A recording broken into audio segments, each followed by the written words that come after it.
merci beaucoup d'être avec nous ce soir. On vous a invité justement parce qu'à l'occasion de cette comédie musicale, on a voulu revenir sur le phénomène. On a compris, vous? Moi, je savoure tout ce qui m'arrive, je cherche pas trop à comprendre. Alors, je vous propose qu'on balaye les 10 dernières années, parce qu'il s'est passé beaucoup de choses, avec Pascal Deschamps et Zidane Bertos.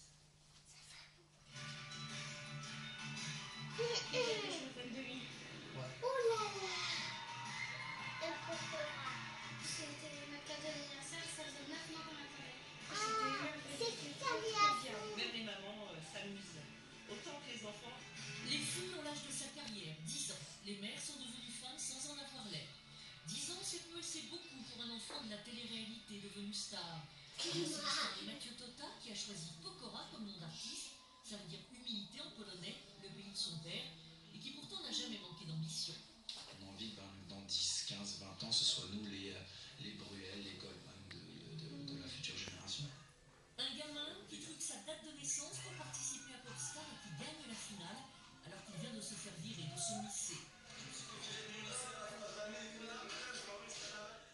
Un gamin qui quitte très vite le groupe avec lequel on lui offre pourtant la chance de faire un album pour se lancer en solo. Matt a très vite compris qu'il n'était pas fait pour être dans un groupe, mais il a compris qu'il devait passer par cette étape-là pour pouvoir faire carrière. Comme Robin des Bois, Mathieu Tota a plusieurs cordes à son arc. Un physique de beau gosse, une condition que cet ancien footballeur amateur entretient depuis toujours, un look de garçon sage et tatoué, et beaucoup de travail. C'est quelqu'un qui bosse. Ce qu'on dit toujours en France, c'est que les artistes, quand ils ont réussi, la plupart disent bah, j'ai réussi, donc je peux me permettre d'aller en boîte de nuit, de sortir. Pas du tout. Il travaille énormément. Même dans les passages difficiles qu'il a dû avoir, il a motivé pour avancer. Une reprise remarquée de Jean-Jacques Goldman. Des unes de magazines contrastées. À chaque fois, il ramasse de nouveaux publics. Aujourd'hui, il est l'égérie d'une marque de lunettes et aura le 4, sa statue au musée de Louvain, sans pour autant avoir chopé la grosse tête.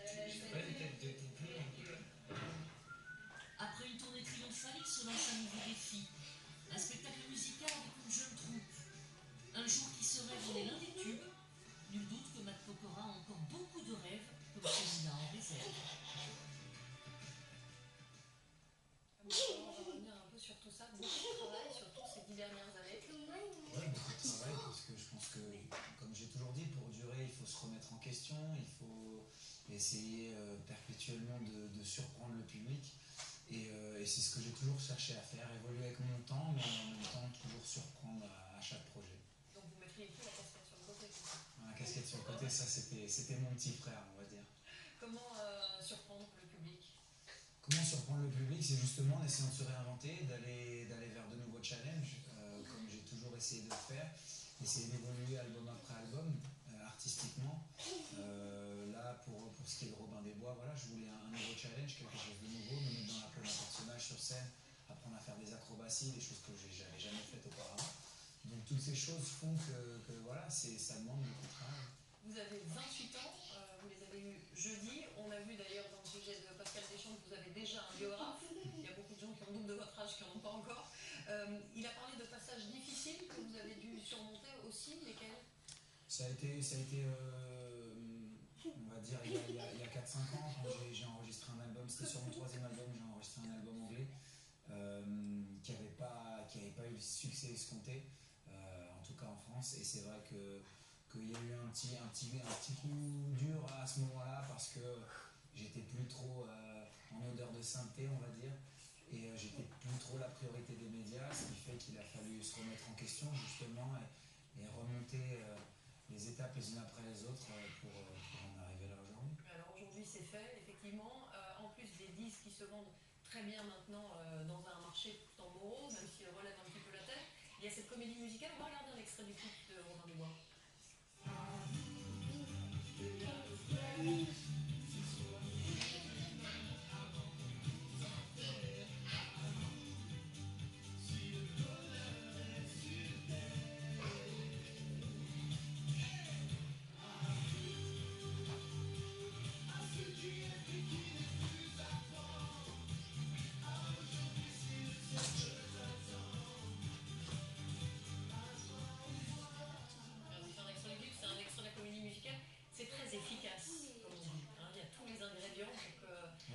c'est vrai que ça accroche le public. il y a beaucoup d'influence de la pop musique actuelle aussi. Et voilà, on voulait un spectacle en accord avec notre époque et notre génération. Donc il y a aussi beaucoup de nouvelles technologies qui sont utilisées dans ce spectacle, des acrobaties, de la danse, de la performance physique. Donc voilà, on a essayé de faire un spectacle à l'image de notre génération aussi. J'ai entendu dire que vous pourriez être la star d'un film sur le football écrit par Pierre Ménès, peut-être réalisé par Fabien Antoniente, pas tout de suite, mais c'est le cas. Vous avez des velléités de cinéma?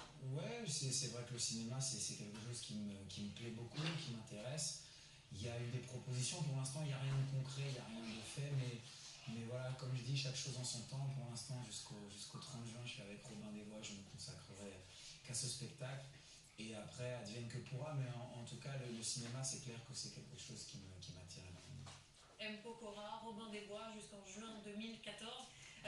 Merci beaucoup d'avoir été avec nous. Tiens, reste avec nous parce qu'on va parler de sport, comme je sais que allez l'OM, hein, c'est ça? C'est ça, moi c'est aller l'OM. Moi, je sais même que sur Twitter, vous commentez les matchs en temps réel. Là, on va parler de wingsuit. Je sais pas